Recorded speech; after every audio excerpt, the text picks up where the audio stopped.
All right, today we're going over chapter 6.1 and a little bit of 6.2 because one of my favorite things in math is in there. So, chapter 6.1 is on exponential functions. Now, what is an exponential function? Well, for example, these markers, f of x equals a times b power of x, where a can't be 0 and b can't be just 1. A good example of this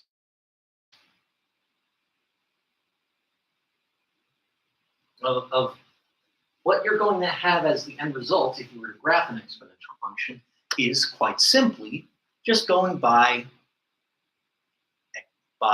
2 squared, or rather 2 to the power of x. All right, so let's see what that looks like. 1, 2, 3, 4, 5, 6, 7, 8. 1, 2, 3, 4, 5, 6, 7, 8. God, that looks terrible. 0, 0, 2 to the first. Right there. Okay, nice and simple. 2 to the second. Okay, that's higher. We're up. 2 to the third. All the way at the top. And it just keeps on going up that way if we don't actually establish what 2 is being squared by. We just have x be literally anything and everything. In which case it will skyrocket up and get closer and closer to 0 when you go into the negatives because it's going smaller and smaller fractions, but it will never actually reach 0. But that's what you can expect for what exponential growth looks like. Yeah. One way to display this is the following. I'm very nitpicky about my y being very specific. Whatever. All right, so let's see.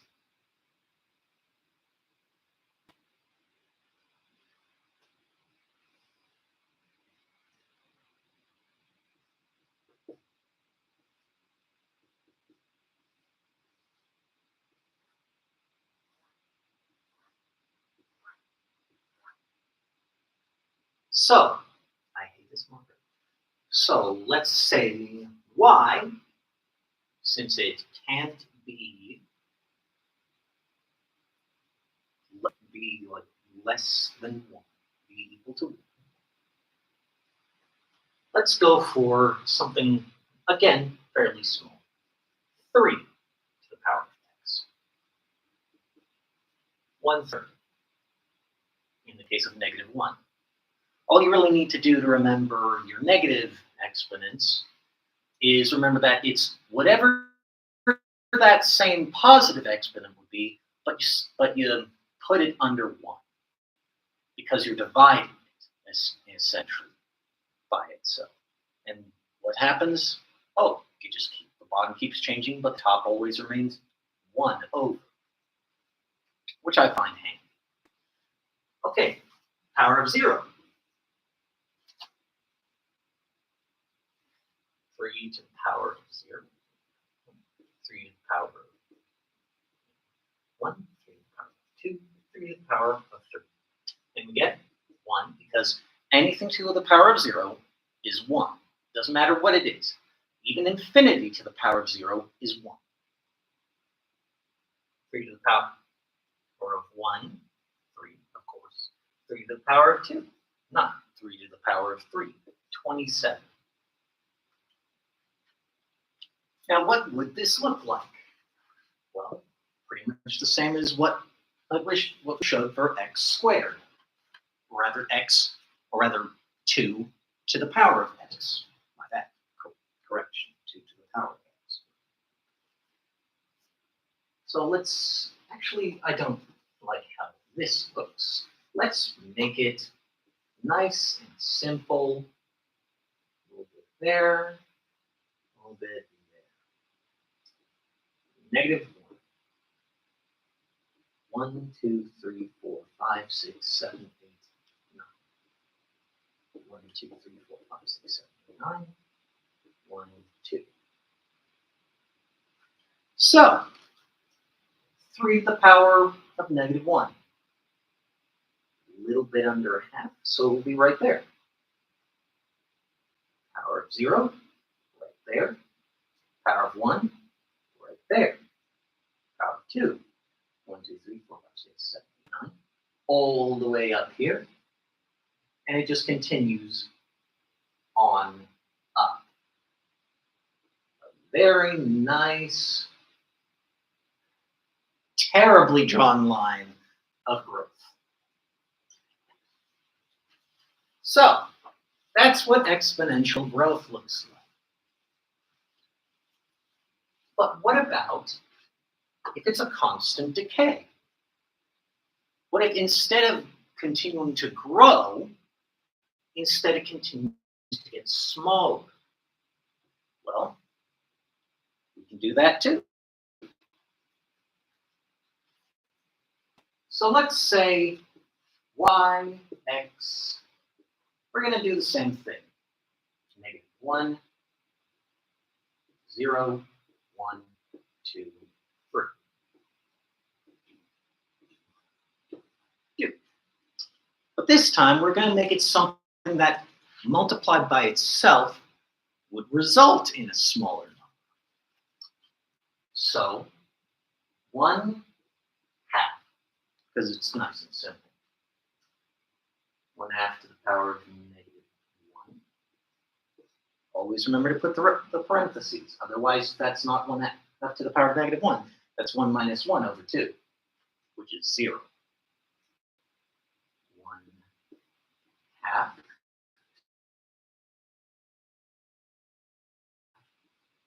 the power of 1, power of 2, power of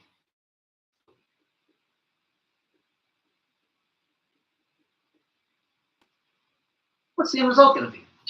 Well, to the power of negative 1. Think of it like this. How do you divide 1/2 by itself? Because if you multiply 1/2 by 1/2, you make it smaller.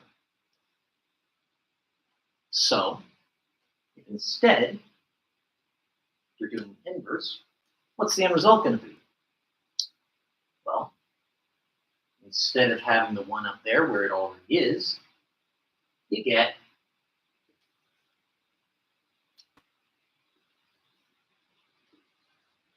the reciprocal of this in this case, and so on and so forth. So essentially, 1/2 to the power of a negative is basically 2 to the power of a positive. That's one way to look at it. Now, what about for 1/2 next to the power of 0? Doesn't matter what the number is. Power of 0 is always 1. 1/2 to the power of 1, just 1/2. 1/2 to the power of 2. Okay, you've multiplied 1/2 by 1/2, which is essentially splitting it down the middle. What's that? 1/4. But what about when you split that again? Simple. It's 1/8.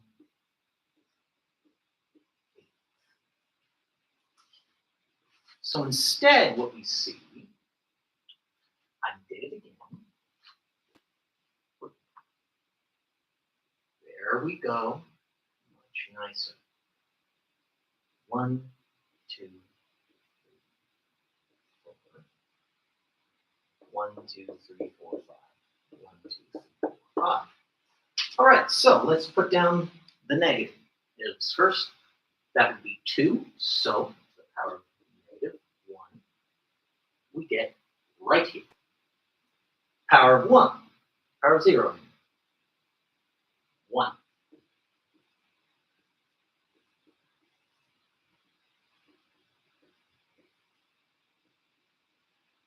Now, power of 1, 1/2. Power of 2, 1/4. Power of 3, 1/8, and etc. But it will never quite reach 0 because no matter how many times you multiply the end result by another half, it will always be just that little bit more than 1 until it reaches a point where it may as well be 0. I mean, when it comes to practicality. So instead of growth, what we have here, and just for the heck of it, power of -2 would be 1 after the power of -2 would be 4. So instead what we get here is exponential decay.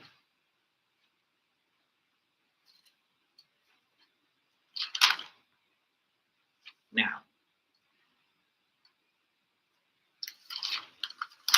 that's 6.1, but I'm going to go over a little bit into 6.2 to show how some previous information can affect it. So, in this case,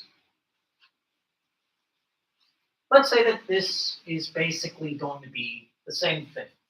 We're not going to change that.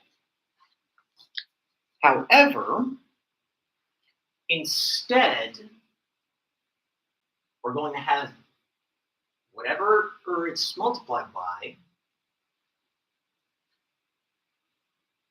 minus 3. Minus 3, minus 3, minus 3. So what we're going to have is 1/2 the power of x minus 3. But we're also going to add 3 again. I like to count by 3s. 3 is a nice number. Why not? Now, why am I doing this? Well, we can ignore that it was minus 2 there because that's not actually what's going to give us the distance between the points. Because what's going to happen here is shifting. Yay! So, plus 3. It's going to be moved 3 up.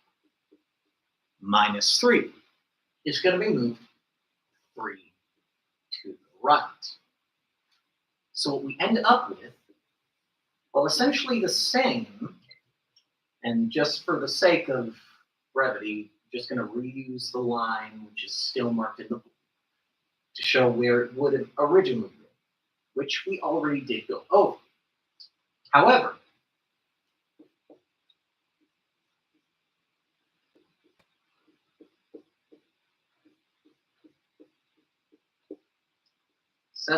seven, not z. 1, 3,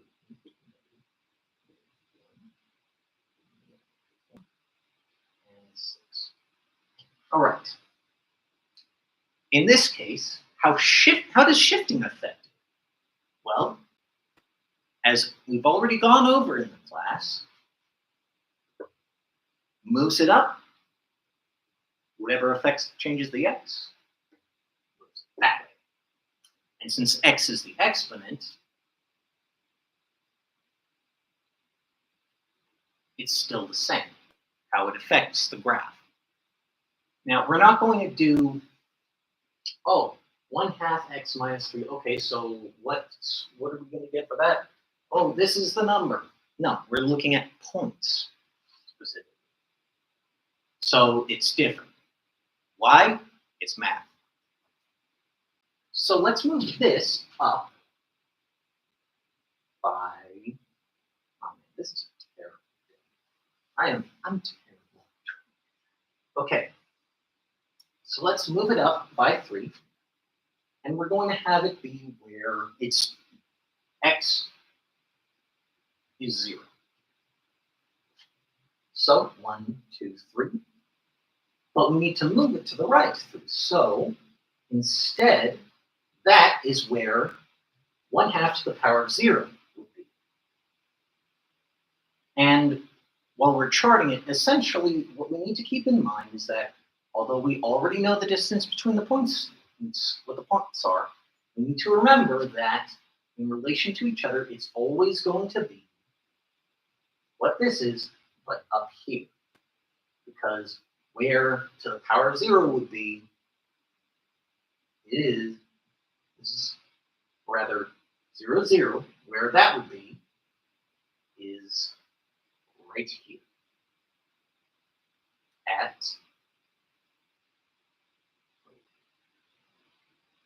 oh, that was a bit too far to the left, at 3x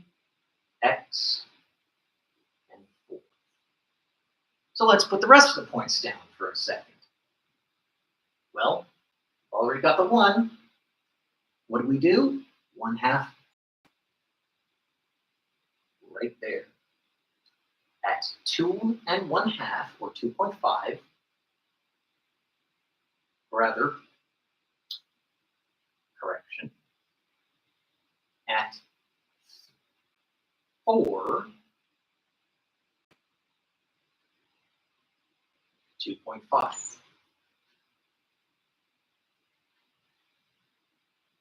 And then once more. Oh, you just put it as 1/2 down. And again.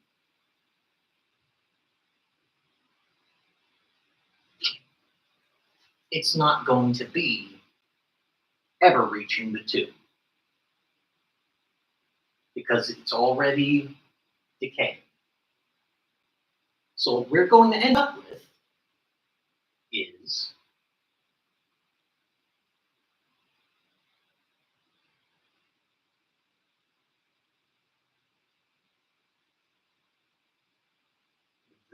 is our graph for exponential decay. Instead of being right here and terribly drawn, it's up here and terribly drawn. That is 6.1 and a little bit of 6.2 on exponential functions, growth and decay, as well as how shifting is affected. Thank you for your time. Have a lovely day. And